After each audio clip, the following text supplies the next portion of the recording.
Irmãos, vamos abrir a palavra de Deus no Evangelho de João, capítulo 14.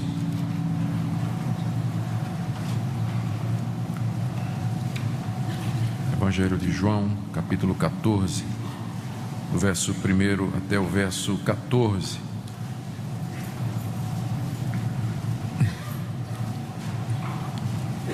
Onde o Senhor Jesus fala sobre a casa do Pai e o caminho para lá. João 14, de 1 a 14. Não se turbe o vosso coração. Credes em Deus, crede também em mim. Na casa de meu Pai há muitas moradas. Se assim não for, eu vô-lo teria dito, pois vou preparar-vos lugar. E quando eu for e vos preparar lugar, voltarei e vos receberei para mim mesmo, para que onde eu estou estejais vós também. E vós sabeis o caminho para onde eu vou. Disse-lhe Tomé: Senhor, não sabemos para onde vais. Como saber o caminho? Respondeu-lhe Jesus: Eu sou o caminho e a verdade e a vida. Ninguém vem ao Pai senão por mim. Se vós me tivesseis conhecido, conhecerias também a meu Pai. Desde agora o conheceis e o tendes visto. Replicou-lhe Filipe: Senhor, mostra-nos o Pai, e isso nos basta. Disse-lhe Jesus: Filipe, há tanto tempo estou convosco e não me tens conhecido? Quem me vê a mim, vê o Pai. Como dizes tu, mostra-nos o Pai? Não crês que eu estou no Pai e que o Pai está em mim? As palavras que eu vos digo, não as digo por mim mesmo, mas o Pai que permanece em mim faz as suas obras. Crede-me que eu estou no Pai e o Pai em mim. Crede ao menos por causa das mesmas obras. Em verdade vos digo, que aquele que crê em mim fará também as obras que eu faço, e outras maiores fará, porque vou para junto do Pai. E tudo quanto pedirdes em meu nome, isso farei, a fim de que o Pai seja glorificado no Filho. Se me pedirdes alguma coisa em meu nome, eu farei. Até aqui a leitura da palavra de Deus. Vamos orar mais uma vez. Pedimos, nosso Pai, que ilumines o nosso entendimento para compreendermos a grandeza da Tua revelação escrita, que aquilo que nos é dado aqui na palavra seja ministrado pelo Espírito aos nossos corações, trazendo edificação, conforto, consolo, instrução, ânimo, correção, despertamento, salvação, santificação, tudo de acordo com a Tua vontade e a necessidade do Teu povo. Fala ao nosso coração, em nome de Jesus. Amém. Meus irmãos, estas palavras fazem parte da última mensagem que Jesus deu aos seus discípulos. Algumas horas depois dele ter falado estas palavras, ele seria entregue aos principais sacerdotes dos judeus e depois a Pôncio Pilatos, seria julgado, torturado, morto e sepultado. É, portanto, um momento em que ele está com os seus discípulos, em que ele os prepara para aquilo que haveria de vir. Era a última semana de Jesus em Jerusalém. Ele tinha entrado em Jerusalém de maneira triunfante, assentado sobre um jumentinho. A multidão o saudava como aquele que vinha em nome do Senhor. E durante aquela semana ele esteve, durante o dia, no templo, ensinando ao povo, e a resistência e a oposição dos sacerdotes e dos líderes religiosos aumentava dia a dia. A uma certa altura, como está no capítulo 12, alguns não-judeus que tinham vindo para Jerusalém, para a festa da Páscoa, porque era a festa da Páscoa, expressam o desejo de conhecer a Jesus. E quando isso chega ao conhecimento dele, ele então entende que chegou a sua hora. Chegou a hora de partir desse mundo, de morrer pelos seus. E dedica-se então, as últimas horas que ele tem, os últimos dias e horas que ele tem, ele se dedica a instruir e preparar os 12 para aquele momento de partida. Então, naquela noite, ele está assentado com seus discípulos no cenáculo, preparando-se para comer a Páscoa com eles. Ele lava os pés dos discípulos, está no capítulo anterior, e separa Judas. Judas sai do meio deles e vai buscar já os soldados para o prender. E agora, com os seus, Jesus então passa a instruí-los. E lhes diz, nos versos anteriores a estes que eu li, de que ele está indo, verso 33 do capítulo 13, ele está indo para um lugar onde os discípulos não podem ir, e que os discípulos vão procurá-lo e não vão achá-lo. E Pedro, no verso 36 do capítulo anterior, diz: para onde é que o senhor, como assim o senhor vai para um lugar que eu não posso ir? Por ti eu darei minha vida. E Jesus responde: Pedro, antes que o galo cante, você vai me negar 3 vezes nessa noite. Dá para ver então a confusão, a perplexidade, a angústia que invadiu o coração dos discípulos. Primeiro, Jesus estava dizendo que ia embora para um lugar que eles não sabiam onde era e para onde eles não poderiam ir.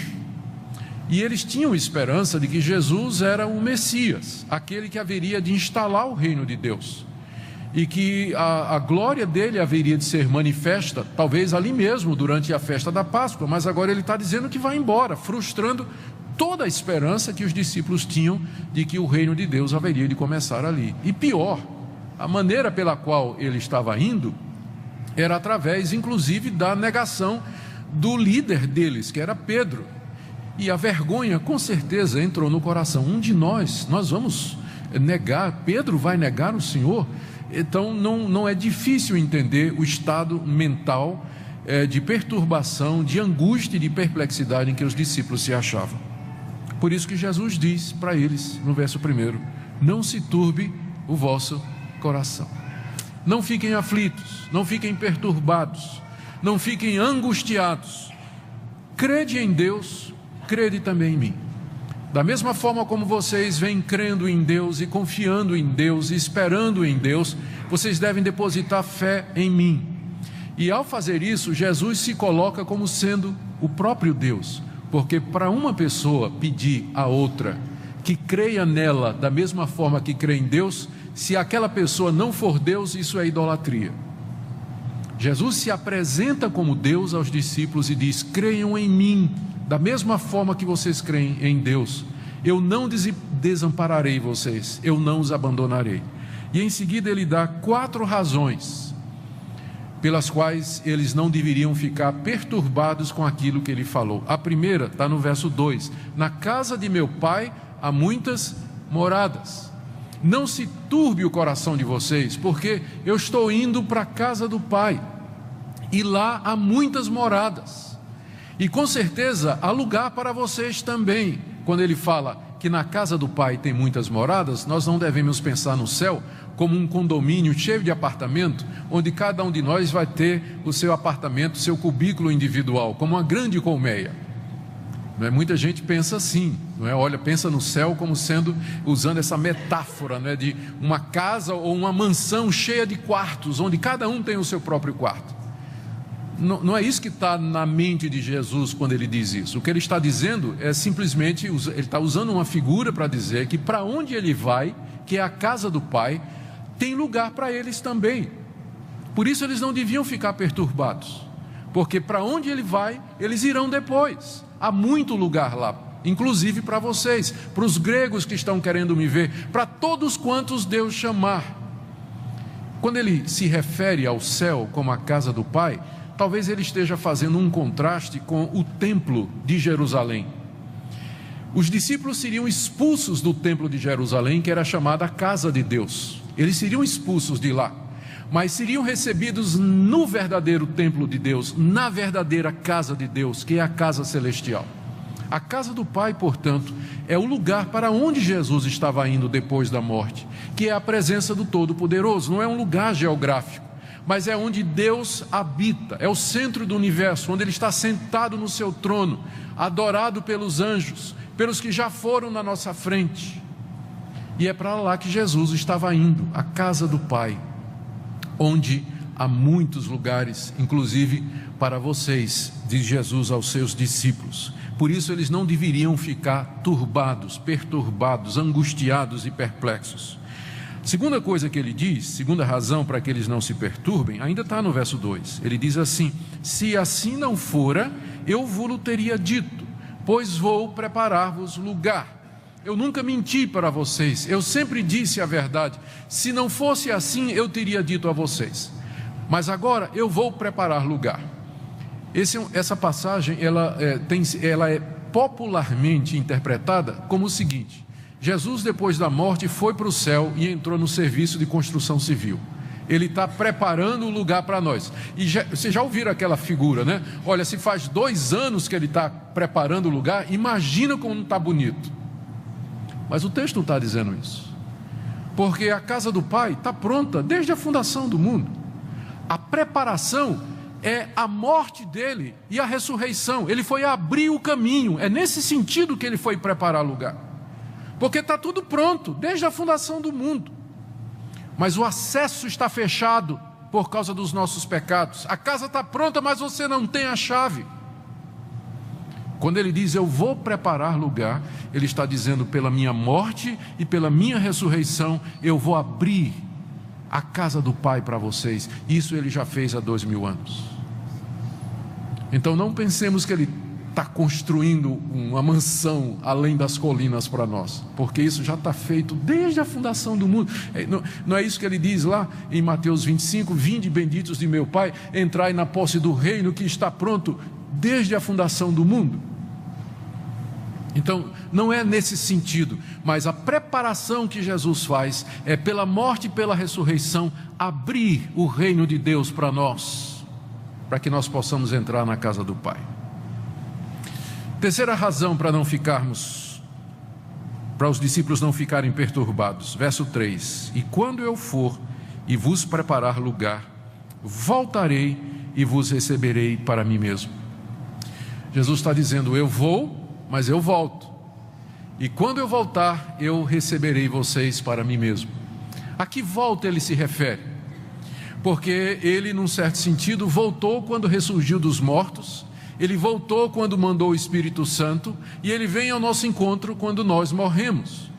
Mas o que faz mais sentido aqui é aquela vinda gloriosa, pública dele, quando ele virá para ficar conosco para sempre. Jesus está se referindo à sua segunda vinda. Eu vou abrir o lugar, vou preparar lugar para vocês, o caminho está livre, e depois eu volto para receber vocês para mim mesmo. Note que a semelhança, ou como Jesus equipara as duas coisas: ir para a casa do Pai e estar com Ele é a mesma coisa. É isso que faz o céu ser o céu, porque Jesus está lá. Ir na casa do Pai é a mesma coisa de estar com Jesus. O céu só é céu porque Ele está lá. Se Jesus não estivesse na casa do Pai, não seria céu.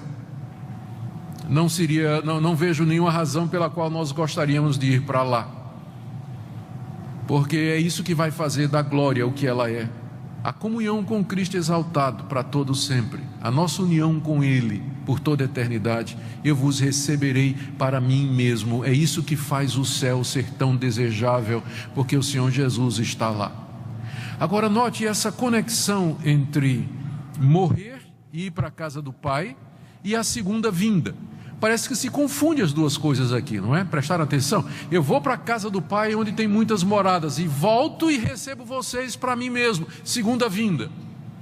Então o que a gente entende é que Jesus está se referindo, quando ele fala da casa do Pai, ele está se referindo ao reino de Deus, na sua inteireza, que começa aqui e agora, no qual nós já entramos, depois da morte, penetramos na casa do Pai, e de lá nós viveremos e com Cristo reinaremos no novo céu e na nova terra, onde habita a justiça, que Ele vai inaugurar na sua segunda vinda. Está tudo ligado, está tudo ligado. Depois da morte estamos com o Pai e com o Senhor Jesus. Quando Ele vier para nos buscar para estar com Ele, vai ser no novo céu e na nova terra, onde habita a justiça, onde viveremos para todo sempre com o corpo da ressurreição e na ressurreição. Por isso, não se turbe o vosso coração. E terceira coisa, ele diz no final do verso 3: para que onde eu estou, estejais vós também. Ou seja, não se turbe o vosso coração, porque mesmo que eu vá agora para um lugar que vocês não podem ir, ele estava se referindo à sua morte, mas eu vou voltar, eu vou buscar vocês para mim mesmo, e onde eu estiver então, vocês estarão para todos sempre. A eternidade com Cristo ressurreto era o consolo para aqueles corações. São 4 razões que Jesus dá para acalmá-los, e eu quero já aproveitar para dizer aos irmãos que essa é a maneira pela qual Deus consola seus filhos. Nós passamos por muitas tribulações, angústias e aflições aqui nesse mundo. Doenças, aperto econômico, frustrações e quantas outras dores e sofrimentos nos sobrevêm. O caminho de Deus para nos consolar não é evitar o sofrimento ou não é nos dar coisas, mas é apontar para a casa do Pai. O nosso consolo é escatológico, é futuro, ele está diante de nós, embora nós já o experimentemos aqui, mas o que nos consola é que o melhor ainda está por vir, o melhor ainda está por vir, e essa é a nossa esperança. Deus faz isso para que nós vivamos aqui nesse mundo com a consciência de peregrinos, de que isso aqui é passageiro, para que você não se encante com as coisas boas desse mundo, com propriedades, com bens, com pessoas, com realizações pessoais, todas coisas legítimas, mas que não devem encantar o seu coração, porque tudo isso aqui é passageiro. O que Deus tem para nós é a casa do Pai, a sua casa onde há muitas moradas, para a qual Jesus já abriu o caminho, já nos preparou o lugar, e de onde Ele virá para nos tomar para Ele, e então nós ficaremos com Ele para todos sempre. Essa é a nossa esperança. É isso que deveria confortar o nosso coração, quando a doença bate, o sofrimento bate, o aperto bate, as angústias batem. Então isso deveria encorajar o nosso coração, e isso ninguém pode tirar de nós. Tudo mais que nos consola aqui pode ser tirado, tudo mais que é gostoso para nós aqui podemos ter hoje e não ter amanhã, mas essa esperança ninguém pode tirar dos discípulos de Cristo. Em seguida, após essa orientação, após orientá-los a se acalmarem, Jesus explica o caminho para a casa do Pai. Ele assume no verso 4 que os discípulos saberiam. Verso 4: vós sabeis o caminho para onde vou. Estou há 3 anos com vocês. Durante 3 anos vocês me ouviram falar a respeito do reino de Deus, da vida eterna. Então vocês sabem para onde eu vou e vocês sabem o caminho. Mas olha a resposta de Tomé no verso 5. Disse-lhe Tomé: Senhor, não sabemos para onde vais. Como saber o caminho? Essa resposta, essa reação de Tomé revela a ignorância dos discípulos com relação à pessoa de Jesus, mesmo depois de 3 anos de convivência.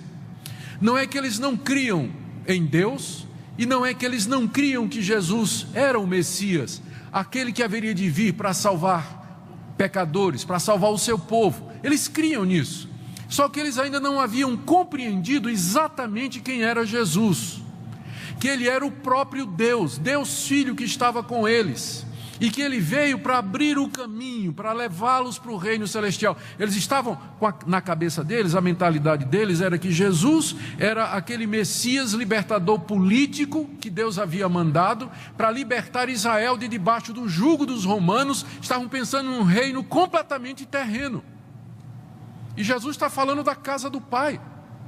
Eles não estão entendendo isso, eles estavam esperando um reino terreno aqui, naquela hora. Vocês sabem para onde eu vou? Não sabemos não tenho a menor ideia. E como a gente não sabe para onde o Senhor vai, a gente também não sabe qual é o caminho. Como é que a gente faz para ir para lá? E Tomé está falando aqui pelos demais.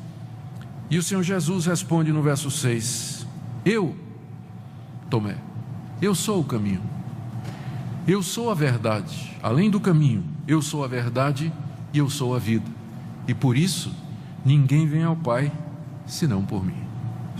Eu sou o caminho, eu sou aquele que vou preparar lugar, Eu sou aquele através do qual você vai chegar na casa do Pai, através da minha morte e da minha ressurreição. Eu sou o caminho porque eu sou a verdade. Eu sou aquele que o Pai enviou ao mundo com a sua revelação final e completa. Eu sou aquele em quem há vida para o mundo perdido e em trevas. Por isso ninguém vem ao Pai senão por mim, porque ninguém mais é a verdade e ninguém mais é a vida.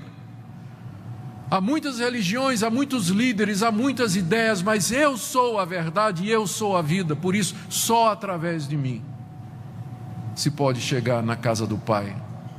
Tomé.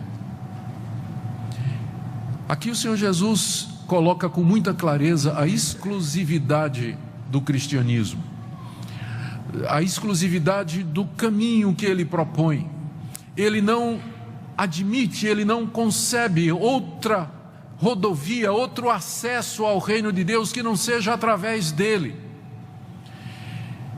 Que não seja através dele, porque ele é o que veio do Pai para trazer a verdade e em quem há vida.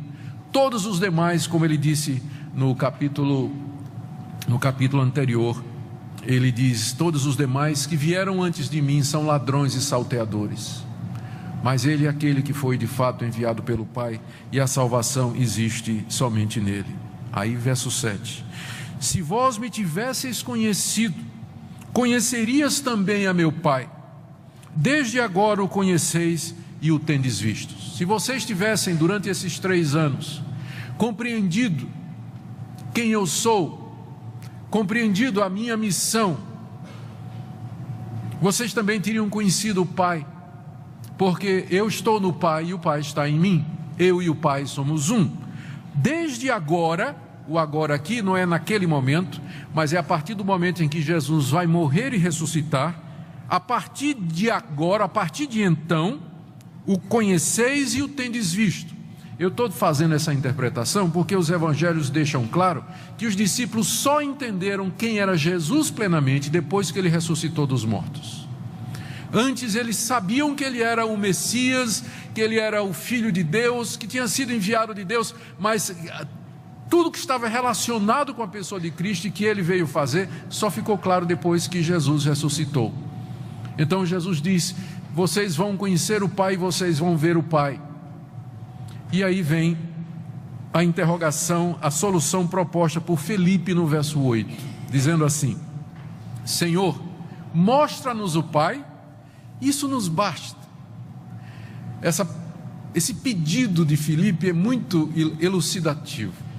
O que Felipe está pedindo a Jesus aqui, já que Jesus falou de que eles haveriam de ver o Pai, Felipe diz assim: então está resolvido, o Senhor não precisa mais explicar nada para a gente. Faz o seguinte, mostra o Pai.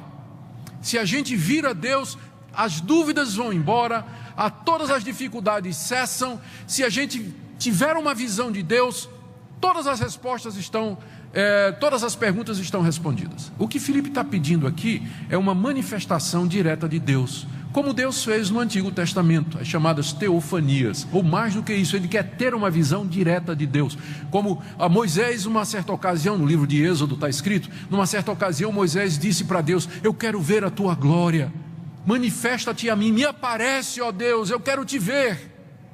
E Deus disse: nenhum homem pode ver a minha glória e viver. E Felipe está dizendo a mesma coisa. Ele diz para Jesus: se você e o Pai são um, faz só um favorzinho, que o Pai se manifeste, que Deus apareça aqui na frente da gente e acabou tudo, só basta isso.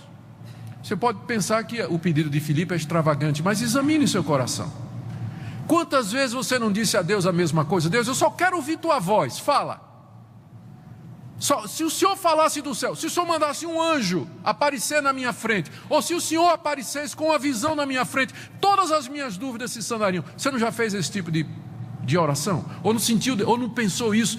Puxa vida, esse negócio de andar por fé é complicado. Se Deus aparecesse na minha frente, se Jesus se aparecesse na minha frente aqui, ou Ele mandasse um anjo aqui com uma mensagem do céu, ou uma voz lá do céu, resolveria os meus problemas, eu saberia o que fazer. Você não já teve vontade disso? Você não é o único, Felipe também.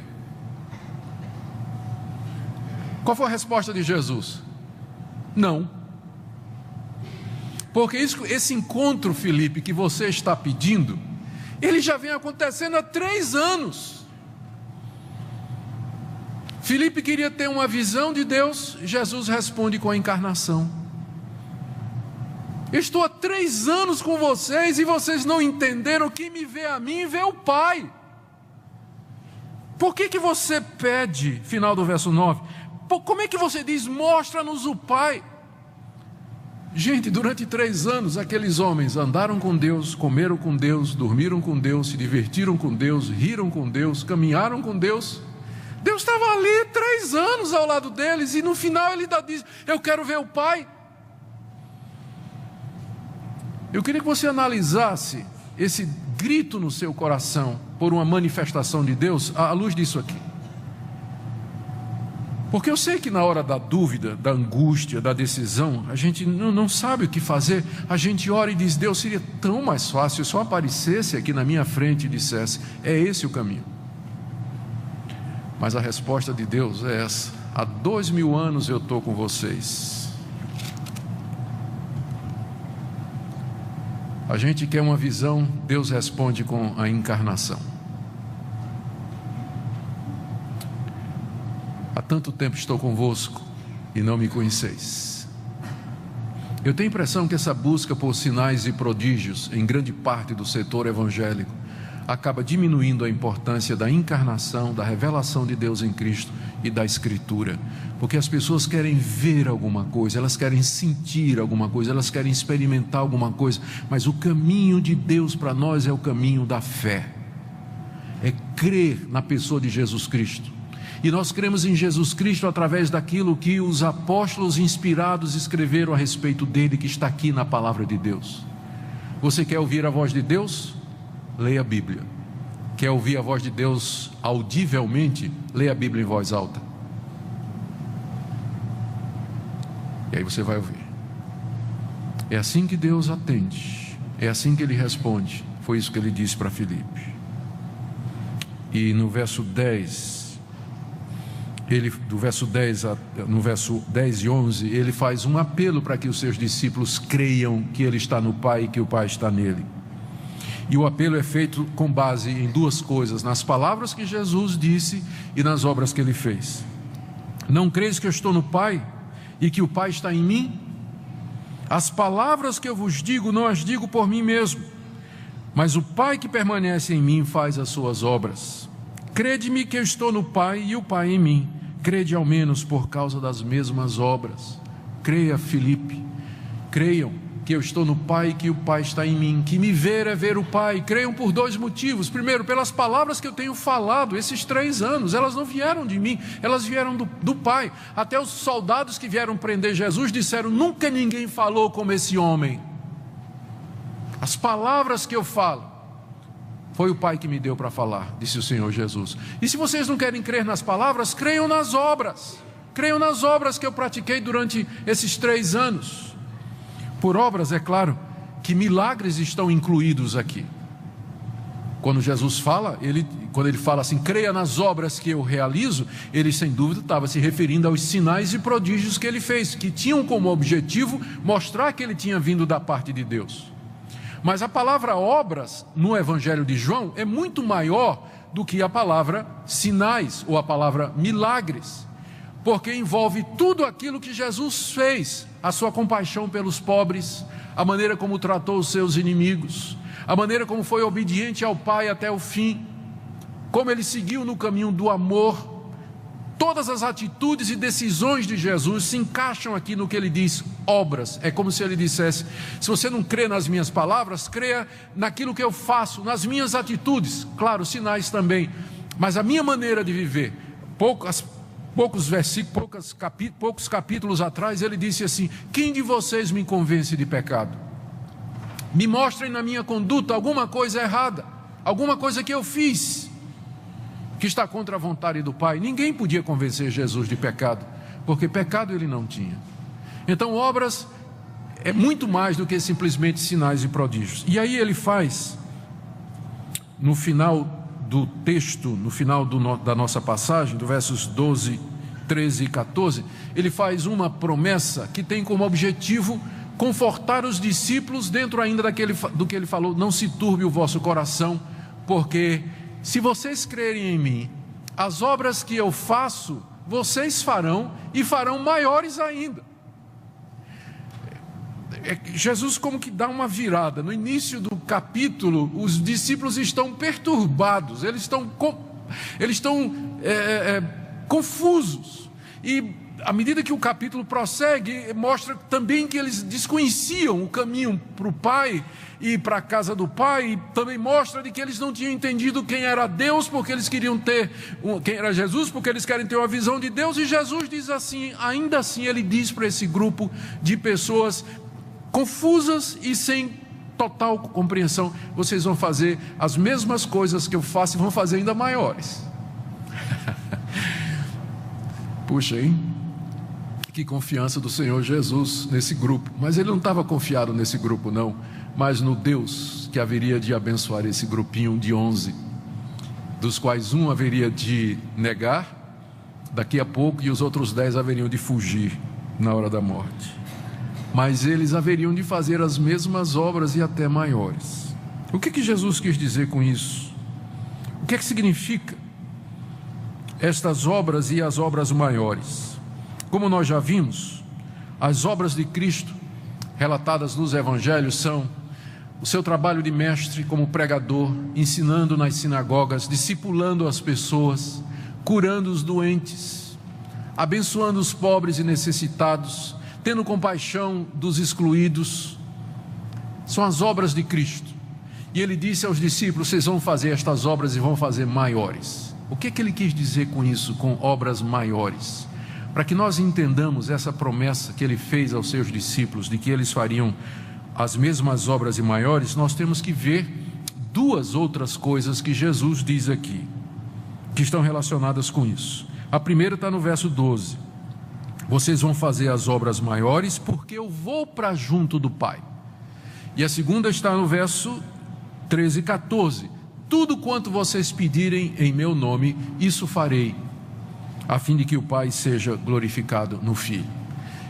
Essas duas promessas, ou essas duas declarações de que ele vai para o Pai e que ele vai responder todas as orações dos discípulos, isso nos dá a chave para entender em que sentido as obras que os discípulos fariam seriam maiores. E note que quando ele faz essa promessa, ele não está fazendo para os apóstolos só, porque ele diz no verso 12: em verdade vos digo que aquele que crê em mim, aquele que crê em mim, não é só para os discípulos, mas para aquele que crê em Jesus. Eu entendo da seguinte maneira: Jesus está se referindo àquilo que a sua igreja faria depois da sua morte e da sua ressurreição. E aquilo que a igreja começou a fazer há 2000 anos, num certo sentido, é maior do que aquilo que Cristo fez durante os 3 anos de ministério. Primeiro porque Cristo foi para o Pai e se ausentou fisicamente desse mundo, mas ele está sentado à direita de Deus e tem todo o poder no céu e na terra. Se antes ele estava limitado geograficamente em um corpo, mas agora ele está presente em todo o universo, está sentado no trono do universo e todo o poder lhe foi dado no céu e na terra. Através da sua igreja, através dos seus discípulos, ele agora alcança o mundo. Então as obras são maiores geograficamente, em termos de alcance, em termos de profundidade. O Cristo vivo continua a agir nesse mundo, só que muito mais intensamente do que durante aqueles 3 anos que ele estava aqui. Outra razão: quando ele vai para o Pai, significa que, quando a expressão eu vou para junto do Pai, significa a sua morte e a sua ressurreição. Pela sua morte e sua ressurreição, Jesus inaugura aquilo que nós chamamos dos últimos tempos. A última hora, o final dos séculos, a nova era no sentido evangélico, já chegou. O novo mundo que Deus preparou, ele irrompe no presente com a ressurreição de Cristo Jesus. Portanto, nós estamos vivendo numa época que é superior àquela antes da morte de Cristo. Antes da morte de Cristo era o Antigo Testamento. Nós agora estamos vivendo a época do Novo Testamento. Por isso, João Batista, embora tenha sido um grande homem, vivendo no Antigo Testamento, Jesus disse que o menor no reino dos céus é maior do que ele. Por quê? Porque está vivendo no período do reino dos céus, está vivendo no Novo Testamento. Então as obras evangélicas feitas em nome de Jesus hoje, de evangelização, pregação, sim, se Deus quiser ouvir a oração, curar doentes e ressuscitar mortos, Deus pode absolutamente fazer isso. Nesse sentido, elas são maiores do que as obras de Cristo, porque são feitas no período depois da sua ressurreição. Mas tem uma outra razão que Jesus disse, que essas obras eram maiores, que está nos versos 13 e 14. Ele diz: o que vocês pedirem, eu vou dar. Muita gente pega essa promessa, especialmente o pessoal da teologia da prosperidade, para dizer que Deus está nos dando um cheque em branco. O que vocês pedirem eu dou, está assinado. Só preencher aí, um carro do ano, uma esposa, um marido, um bom emprego, casa própria, o que vocês pedirem eu vou dar. Vocês veem o que acontece quando você tira um texto fora de contexto, né? Essa promessa é dada no contexto de fazer as obras de Cristo. É no contexto da igreja servindo a Deus nesse mundo, fazendo as obras de Cristo e maiores. Nessa situação, Jesus diz: o que vocês pedirem eu farei. Se vocês orarem pela conversão de pecadores, pela expansão do reino, para ajudar os necessitados, o que vocês pedirem na realização dessas obras eu farei. É por isso que essas obras são maiores, porque é o mesmo Cristo, só que exaltado agora, que as realiza através de nós, pela oração do seu povo. Não tire um texto fora de contexto como pretexto. Tem que ser lido dentro daquilo que o Senhor falou. Vocês veem como às vezes as pessoas usam, né, passagens para defender doutrinas estranhas que não tem nada a ver. A regra simples: sempre leia o texto no seu fluxo, entenda a história do texto e tudo se encaixa direitinho. Ele vai dar tudo o que nós pedirmos para que o Pai seja glorificado. Em que sentido o Pai é glorificado? Quando nós fazemos as obras do Filho, quando nós fazemos estas obras que Jesus fez, quando nós buscamos continuar aquilo que o Senhor começou. Verso 14: se me pedirdes alguma coisa em meu nome, eu farei. Queridos, quais são as implicações dessa passagem para nós nessa noite? Há tantas aplicações, eu não sei nem por onde começar.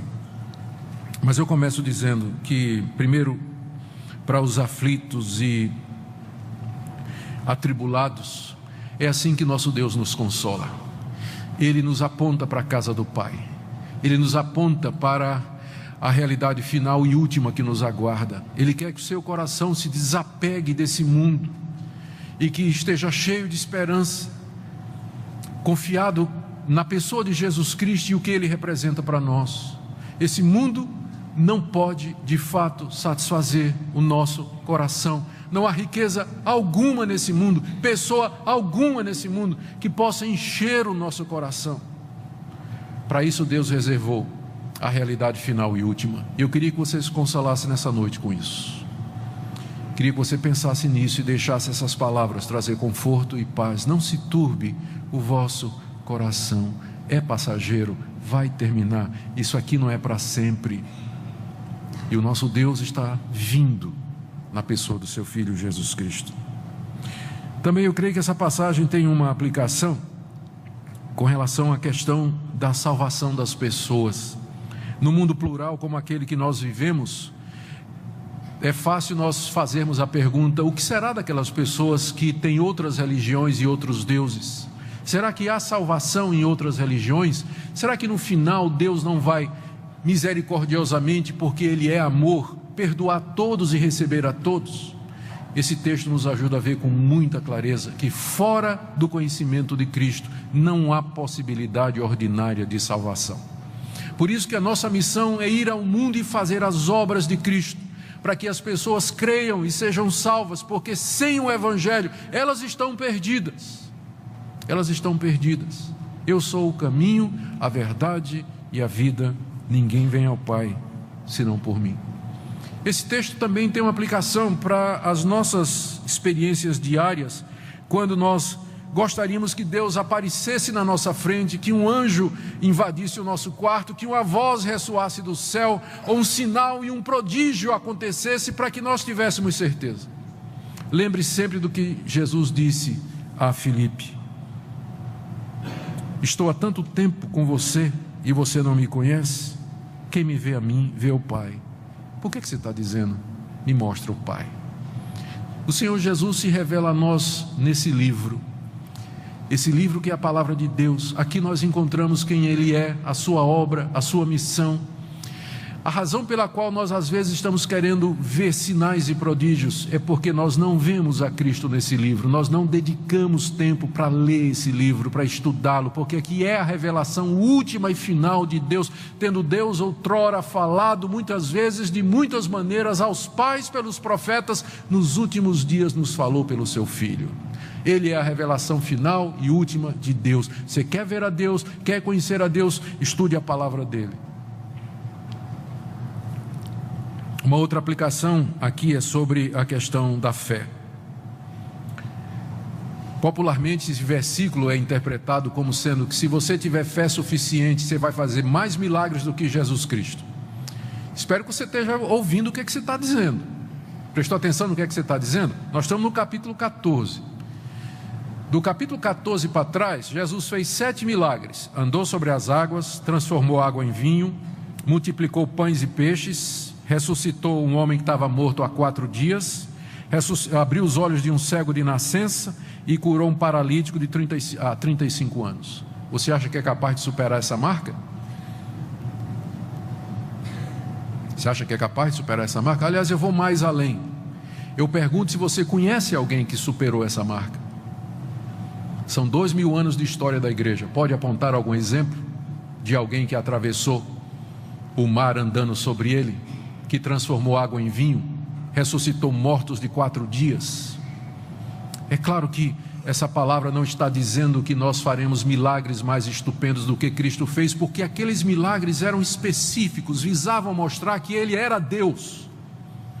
E você não tem que provar que você é Deus, por isso você não precisa fazer esses milagres. Se Deus quiser ouvir a sua oração e curar um cego de nascença, Deus vai fazer, porque Ele é Deus. Mas Ele não está dizendo que isso faz parte essencial das obras, ou que nós temos que fazer estas coisas para podermos ter fé, ou que se nós não fizermos estas coisas nós não temos fé. E essa é a última aplicação que eu quero fazer. Qual é a resposta da igreja para um mundo em necessidade? Muitas teologias têm aparecido por aí. Teologia da libertação e suas variantes modernas. A função da igreja no mundo é fazer as obras de Cristo. É para isso que Deus nos chama. Ter compaixão dos pobres, dos necessitados, anunciar o arrependimento a todos os homens, dizer que Jesus é o caminho, que Ele é a verdade e a vida. É essa a obra da igreja no mundo. Igreja não tem que se meter com política partidária.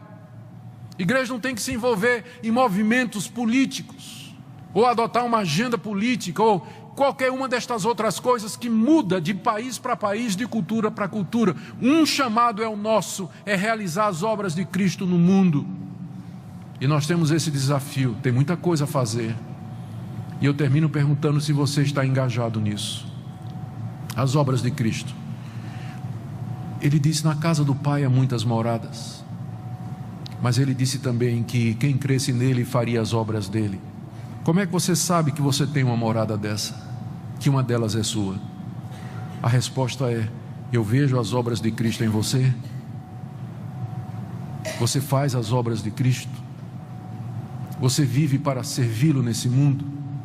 Porque senão, não tem consolo nenhum para você nessa passagem. Não tem consolo nenhum. Na casa de meu Pai há muitas moradas. Quem crê em mim fará as obras que eu faço, e maiores fará, porque eu vou para junto do Pai. As coisas estão ligadas. Que Deus use essa palavra nessa noite para falar ao seu coração, para despertar você que cristianismo é coisa séria. Não é só vir à igreja, não é só participar como membro de uma comunidade, não é brincar de igreja na casa, porque tem gente que diz: eu não quero saber de igreja organizada, e vai brincar de igreja nas casas. também não é isso. Mas esse compromisso pela fé no Cristo ressurreto, de fazermos as suas obras aqui nesse mundo, até o dia em que Ele venha nos buscar para a casa do Pai. Dá uma virada. No início do capítulo, os discípulos estão perturbados, eles estão confusos. E à medida que o capítulo prossegue, mostra também que eles desconheciam o caminho para o Pai e para a casa do Pai. E também mostra de que eles não tinham entendido quem era Deus, porque eles queriam ter quem era Jesus, porque eles querem ter uma visão de Deus. E Jesus diz assim, ainda assim Ele diz para esse grupo de pessoas confusas e sem total compreensão: vocês vão fazer as mesmas coisas que eu faço e vão fazer ainda maiores. Puxa, hein? Que confiança do Senhor Jesus nesse grupo. Mas Ele não estava confiado nesse grupo não, mas no Deus que haveria de abençoar esse grupinho de 11, dos quais um haveria de negar daqui a pouco e os outros 10 haveriam de fugir na hora da morte. Mas eles haveriam de fazer as mesmas obras e até maiores. O que Jesus quis dizer com isso? O que significa estas obras e as obras maiores? Como nós já vimos, as obras de Cristo relatadas nos evangelhos são o seu trabalho de mestre como pregador, ensinando nas sinagogas, discipulando as pessoas, curando os doentes, abençoando os pobres e necessitados, tendo compaixão dos excluídos. São as obras de Cristo. E Ele disse aos discípulos: vocês vão fazer estas obras e vão fazer maiores. O que Ele quis dizer com isso, com obras maiores? Para que nós entendamos essa promessa que Ele fez aos seus discípulos, de que eles fariam as mesmas obras e maiores, nós temos que ver duas outras coisas que Jesus diz aqui, que estão relacionadas com isso. A primeira está no verso 12. Vocês vão fazer as obras maiores porque eu vou para junto do Pai. E a segunda está no verso 13 e 14. Tudo quanto vocês pedirem em meu nome, isso farei, a fim de que o Pai seja glorificado no Filho. Essas duas promessas, ou essas duas declarações de que Ele vai para o Pai e que Ele vai responder todas as orações dos discípulos, isso nos dá a chave para entender em que sentido as obras que os discípulos fariam seriam maiores. E note que quando Ele faz essa promessa, Ele não está fazendo para os apóstolos só, porque Ele diz no verso 12: em verdade vos digo que aquele que crê em mim, aquele que crê em mim, não é só para os discípulos, mas para aquele que crê em Jesus. Eu entendo da seguinte maneira: Jesus está se referindo àquilo que a sua igreja faria depois da sua morte e da sua ressurreição. E aquilo que a igreja começou a fazer há 2000 anos, num certo sentido, é maior do que aquilo que Cristo fez durante os para o prender. E agora com os seus, Jesus então passa a instruí-los. E lhes diz nos versos anteriores a estes que eu li, de que Ele está indo, verso 33 do capítulo 13, Ele está indo para um lugar onde os discípulos não podem ir, e que os discípulos vão procurá-lo e não vão achá-lo. E Pedro, no verso 36 do capítulo anterior, diz: para onde é que o Senhor, como assim o Senhor vai para um lugar que eu não posso ir? Por ti eu darei minha vida. E Jesus responde: Pedro, antes que o galo cante, você vai me negar 3 vezes nessa noite. Dá para ver então a confusão, a perplexidade, a angústia que invadiu o coração dos discípulos.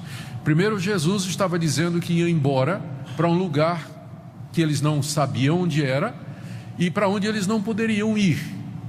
E eles tinham esperança de que Jesus era o Messias, aquele que haveria de instalar o reino de Deus, e que a glória dele haveria de ser manifesta, talvez ali mesmo, durante a festa da Páscoa. Mas agora ele está dizendo que vai embora, frustrando toda a esperança que os discípulos tinham de que o reino de Deus haveria de começar ali. E pior, a maneira pela qual ele estava indo era através, inclusive, da negação do líder deles, que era Pedro. E a vergonha, com certeza, entrou no coração. Nós vamos negar, Pedro vai negar o Senhor? Então não é difícil entender o estado mental de perturbação, de angústia e de perplexidade em que os discípulos se achavam. Por isso que Jesus diz para eles, no verso 1, não se turbe o vosso coração. Não fiquem aflitos, não fiquem perturbados, não fiquem angustiados. Crede em Deus, crede também em mim. Da mesma forma como vocês vêm crendo em Deus e confiando em Deus e esperando em Deus, vocês devem depositar fé em mim. E ao fazer isso, Jesus se coloca como sendo o próprio Deus, porque para uma pessoa pedir a outra que creia nela da mesma forma que crê em Deus, se aquela pessoa não for Deus, isso é idolatria. Jesus se apresenta como Deus aos discípulos e diz: creiam em mim, da mesma forma que vocês creem em Deus. Eu não desampararei vocês, eu não os abandonarei. E em seguida ele dá 4 razões pelas quais eles não deveriam ficar perturbados com aquilo que ele falou. A primeira está no verso 2: na casa de meu pai há muitas moradas. Não se turbe o coração de vocês, porque eu estou indo para a casa do pai, e lá há muitas moradas, e com certeza há lugar para vocês também, quando ele fala que na casa do pai e vos receberei para mim mesmo. Jesus está dizendo: eu vou, mas eu volto, e quando eu voltar, eu receberei vocês para mim mesmo. A que volta ele se refere? Porque ele, num certo sentido, voltou quando ressurgiu dos mortos, ele voltou quando mandou o Espírito Santo, e ele vem ao nosso encontro quando nós morremos. Mas o que faz mais sentido aqui é aquela vinda gloriosa, pública dele, quando ele virá para ficar conosco para sempre. Jesus está se referindo à sua segunda vinda. Eu vou abrir o lugar, vou preparar lugar para vocês, o caminho está livre, e depois eu volto para receber vocês para mim mesmo. Note que a semelhança, ou como Jesus equipara as duas coisas, ir para a casa do Pai e estar com Ele é a mesma coisa. É isso que faz o céu ser o céu, porque Jesus está lá. Ir na casa do Pai é a mesma coisa de estar com Jesus. O céu só é céu porque Ele está lá. Se Jesus não estivesse na casa do Pai, não seria céu. Não vejo nenhuma razão pela qual nós gostaríamos de ir para lá, porque é isso que vai fazer da glória o que ela é: a comunhão com Cristo exaltado para todo sempre, a nossa união com Ele por toda a eternidade. Eu vos receberei para mim mesmo. É isso que faz o céu ser tão desejável, porque o Senhor Jesus está lá. Agora note essa conexão entre morrer e ir para a casa do Pai e a segunda vinda. Parece que se confunde as duas coisas aqui, não é? Prestaram atenção? Eu vou para a casa do Pai, onde tem muitas moradas, e volto e recebo vocês para mim mesmo. Segunda vinda. Então, o que a gente entende é que Jesus está se referindo, quando ele fala da casa do Pai, ele está se referindo ao reino de Deus, na sua inteireza, que começa aqui e agora, no qual nós já entramos, depois da morte, penetramos na casa do Pai, e de lá nós viveremos e com Cristo reinaremos no novo céu e na nova terra, onde habita a justiça, que Ele vai inaugurar na sua segunda vinda. Está tudo ligado, está tudo ligado. Depois da morte estamos com o Pai e com o Senhor Jesus. Quando Ele vier para nos buscar para estar com Ele, vai ser no novo céu e na nova terra, onde habita a justiça, onde viveremos para todo sempre com o corpo da ressurreição e na ressurreição. Por isso, não se turbe o vosso coração. E terceira coisa, ele diz no final do verso 3: para que onde eu estou, estejais vós também. Ou seja, não se turbe o vosso coração, porque mesmo que eu vá onde há muitos lugares, inclusive para vocês, diz Jesus aos seus discípulos. Por isso eles não deveriam ficar turbados, perturbados, angustiados e perplexos. Segunda coisa que ele diz, segunda razão para que eles não se perturbem, ainda está no verso 2. Ele diz assim: se assim não fora, eu vos teria dito, pois vou preparar-vos lugar. Eu nunca menti para vocês, eu sempre disse a verdade. Se não fosse assim, eu teria dito a vocês. Mas agora eu vou preparar lugar. Essa passagem ela é popularmente interpretada como o seguinte: Jesus, depois da morte, foi para o céu e entrou no serviço de construção civil. Ele está preparando o lugar para nós. E vocês já ouviram aquela figura, né? Olha, se faz 2 anos que Ele está preparando o lugar, imagina como não está bonito. Mas o texto não está dizendo isso, porque a casa do Pai está pronta desde a fundação do mundo. A preparação é a morte dele e a ressurreição. Ele foi abrir o caminho. É nesse sentido que Ele foi preparar o lugar, porque está tudo pronto desde a fundação do mundo. Mas o acesso está fechado por causa dos nossos pecados. A casa está pronta, mas você não tem a chave. Quando Ele diz, eu vou preparar lugar, Ele está dizendo, pela minha morte e pela minha ressurreição, eu vou abrir a casa do Pai para vocês. Isso Ele já fez há 2000 anos. Então não pensemos que Ele está construindo uma mansão além das colinas para nós, porque isso já está feito desde a fundação do mundo. Não é isso que Ele diz lá em Mateus 25, vinde benditos de meu Pai, entrai na posse do reino que está pronto desde a fundação do mundo. Então não é nesse sentido, mas a preparação que Jesus faz é pela morte e pela ressurreição abrir o reino de Deus para nós, para que nós possamos entrar na casa do Pai. Terceira razão para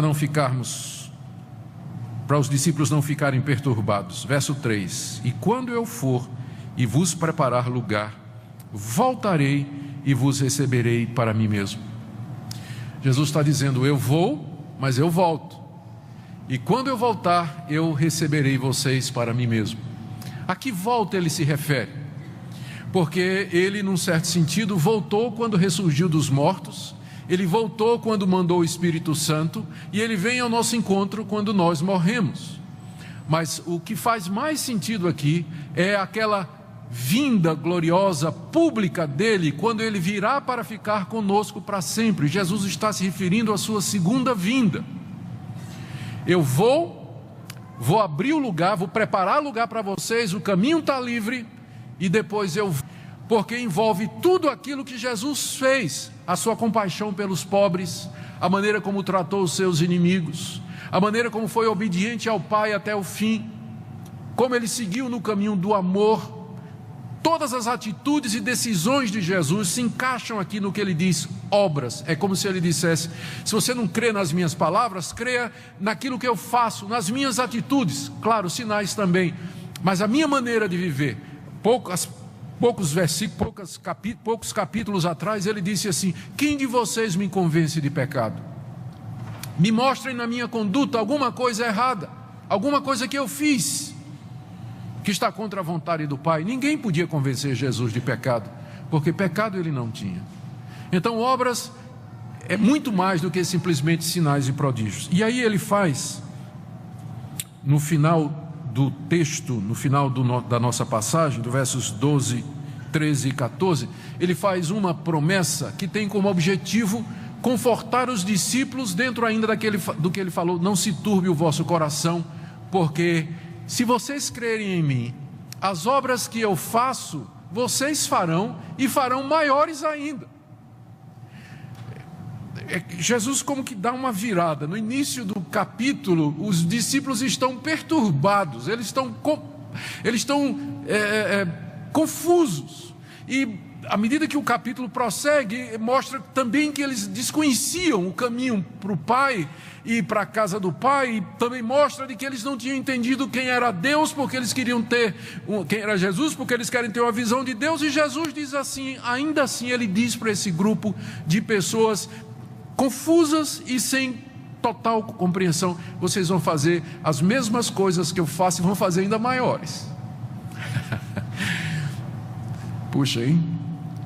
Que confiança do Senhor Jesus nesse grupo. Mas Ele não estava confiado nesse grupo não, mas no Deus que haveria de abençoar esse grupinho de 11, dos quais um haveria de negar daqui a pouco, e os outros 10 haveriam de fugir na hora da morte.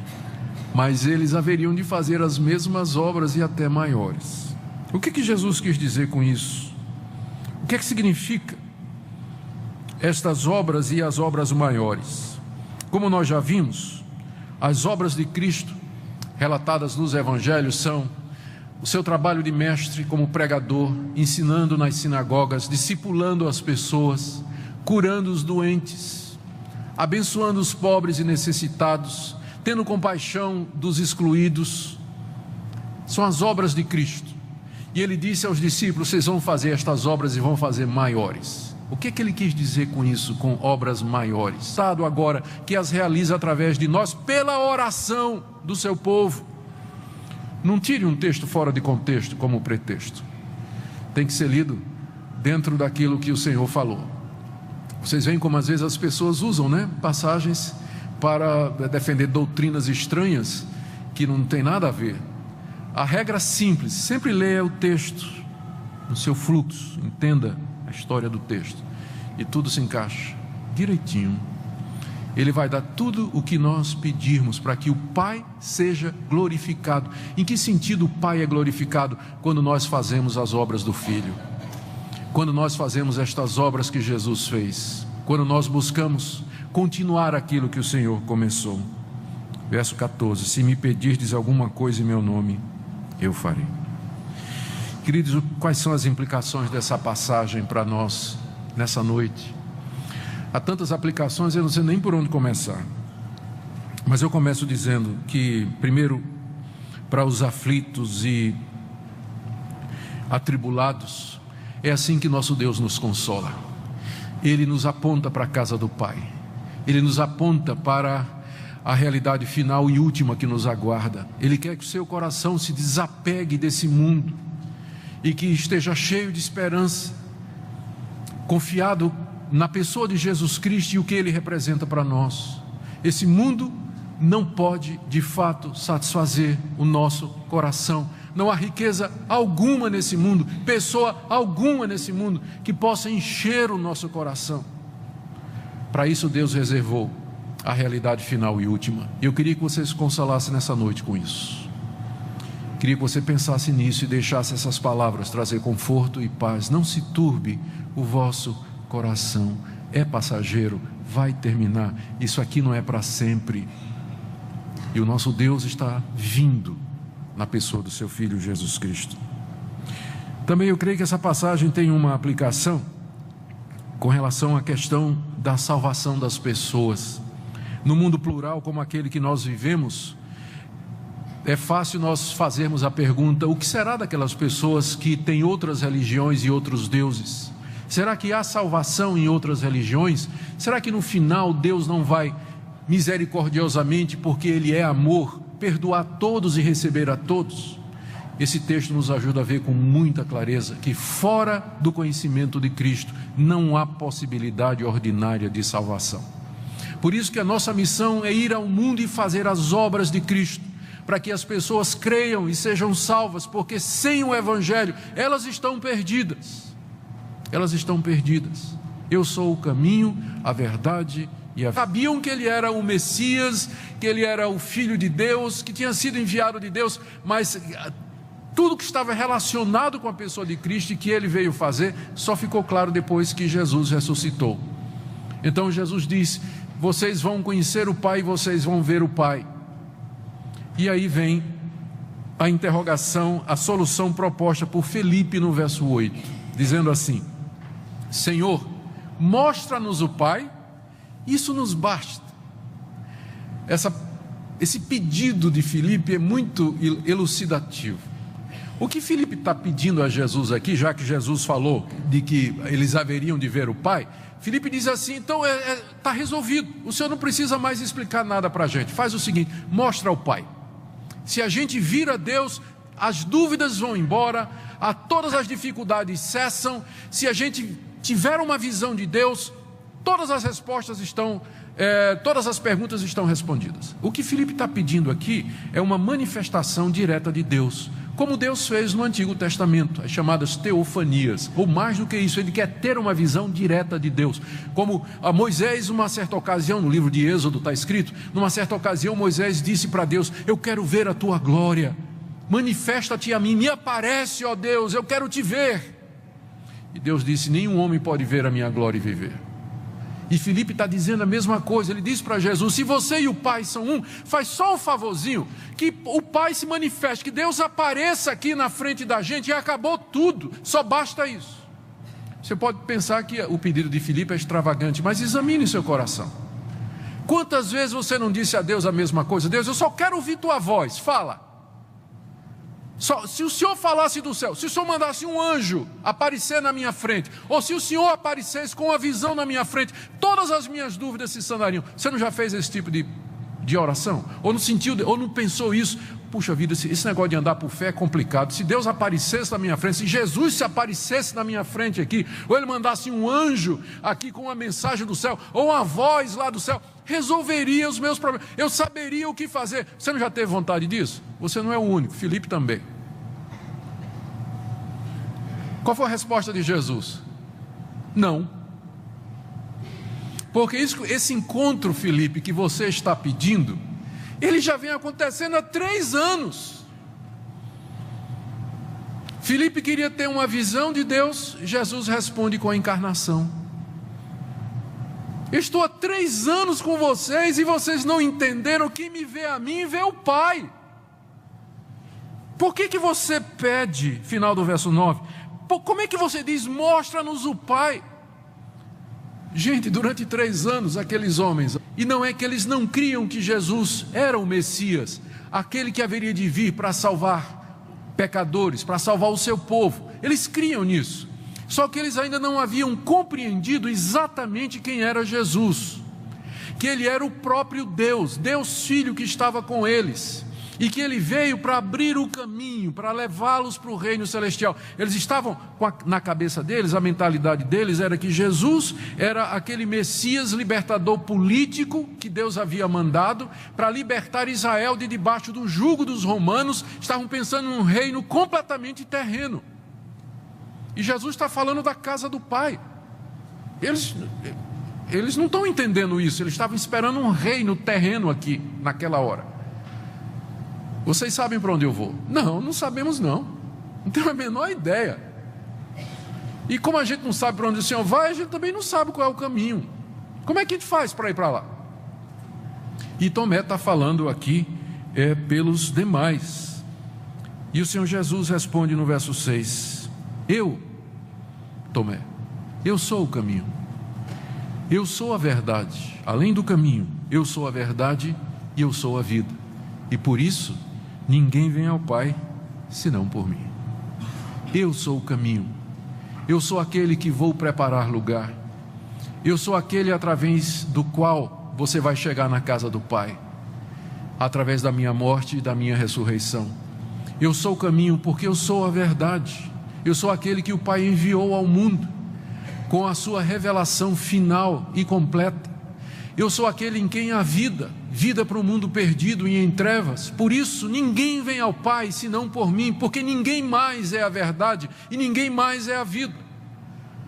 Há muitas religiões, há muitos líderes, há muitas ideias, mas eu sou a verdade e eu sou a vida. Por isso só através de mim se pode chegar na casa do Pai. Tomé. Aqui o Senhor Jesus coloca com muita clareza a exclusividade do cristianismo, a exclusividade do caminho que Ele propõe. Ele não admite, Ele não concebe outra rodovia, outro acesso ao reino de Deus que não seja através dEle. Que não seja através dEle, porque Ele é o que veio do Pai para trazer a verdade e em quem há vida. Todos os demais, como Ele disse no capítulo anterior, Ele diz: todos os demais que vieram antes de mim são ladrões e salteadores, mas Ele é aquele que foi de fato enviado pelo Pai, e a salvação existe somente nele. Aí verso 7: se vós me tivesseis conhecido, é crer na pessoa de Jesus Cristo, e nós cremos em Jesus Cristo através daquilo que os apóstolos inspirados escreveram a respeito dele, que está aqui na palavra de Deus. Você quer ouvir a voz de Deus? Leia a Bíblia. Quer ouvir a voz de Deus audivelmente? Leia a Bíblia em voz alta. E aí você vai ouvir. É assim que Deus atende, é assim que Ele responde. Foi isso que Ele disse para Filipe. E no verso 10, do verso 10 no verso 10 e 11, ele faz um apelo para que os seus discípulos creiam que ele está no Pai e que o Pai está nele. E o apelo é feito com base em duas coisas: nas palavras que Jesus disse e nas obras que ele fez. Não creis que eu estou no Pai e que o Pai está em mim? As palavras que eu vos digo, não as digo por mim mesmo, mas o Pai que permanece em mim faz as suas obras. Crede-me que eu estou no Pai e o Pai em mim. Crede ao menos por causa das mesmas obras. Creia, Filipe. Creiam que eu estou no Pai e que o Pai está em mim. Que me ver é ver o Pai. Creiam por dois motivos. Primeiro, pelas palavras que eu tenho falado esses 3 anos. Elas não vieram de mim, elas vieram do Pai. Até os soldados que vieram prender Jesus disseram: nunca ninguém falou como esse homem. As palavras que eu falo, foi o Pai que me deu para falar, disse o Senhor Jesus. E se vocês não querem crer nas palavras, creiam nas obras. Creiam nas obras que eu pratiquei durante esses 3 anos. Por obras, é claro, que milagres estão incluídos aqui. Quando Jesus fala, quando ele fala assim, creia nas obras que eu realizo, ele sem dúvida estava se referindo aos sinais e prodígios que ele fez, que tinham como objetivo mostrar que ele tinha vindo da parte de Deus. Mas a palavra obras no Evangelho de João é muito maior do que a palavra sinais ou a palavra milagres, porque envolve tudo aquilo que Jesus fez: a sua compaixão pelos pobres, a maneira como tratou os seus inimigos, a maneira como foi obediente ao Pai até o fim, como ele seguiu no caminho do amor. Todas as atitudes e decisões de Jesus se encaixam aqui no que ele diz, obras. É como se ele dissesse: se você não crê nas minhas palavras, creia naquilo que eu faço, nas minhas atitudes. Claro, sinais também, mas a minha maneira de viver. Poucos versículos, poucos capítulos atrás, ele disse assim: quem de vocês me convence de pecado?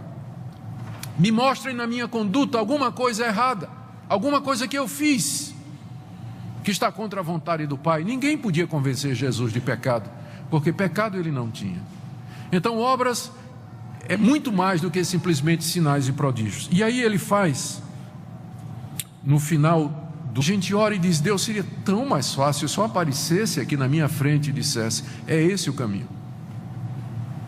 Mas a resposta de Deus é essa: há 2000 anos eu estou com vocês. A gente quer uma visão, Deus responde com a encarnação. Há tanto tempo estou convosco e não me conheceis. Eu tenho a impressão que essa busca por sinais e prodígios em grande parte do setor evangélico acaba diminuindo a importância da encarnação, da revelação de Deus em Cristo e da Escritura, porque as pessoas querem ver alguma coisa, elas querem sentir alguma coisa, elas querem experimentar alguma coisa, mas o caminho de Deus para nós é o caminho da fé, é crer na pessoa de Jesus Cristo. E nós cremos em Jesus Cristo através daquilo que os apóstolos inspirados escreveram a respeito dele, que está aqui na palavra de Deus. Você quer ouvir a voz de Deus? Leia a Bíblia. Quer ouvir a voz de Deus audivelmente? Leia a Bíblia em voz alta. E aí você vai ouvir. É assim que Deus atende, é assim que Ele responde. Foi isso que Ele disse para Filipe. E no verso 10, do verso 10 no verso 10 e 11, ele faz um apelo para que os seus discípulos creiam que Ele está no Pai e que o Pai está nele.